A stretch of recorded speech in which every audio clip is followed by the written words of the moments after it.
Welcome back, everyone. Quickly, let's continue our discussion on CSS text decoration. And right now, we'll be specifically talking about the CSS text decoration line. How to add a decoration line to text using our text decoration line. The text decoration line property is used to add a decoration line to text. And you can combine one or more than one value like overline and underline to display lines both over and under a text. Once again, I don't want you to get confused with all this grammar. Just note one thing: over and under.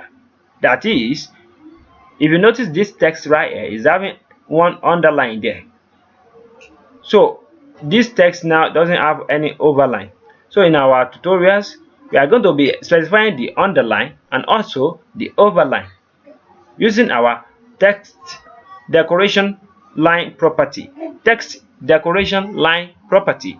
So please, I want you guys to stay focused, and I promise you that you are going to understand this deeply. And what akorede ayofe is my name once again. I wish to see you guys next time to the next tutorial. Peace and love. Have a great day. Thank you so much. Bye.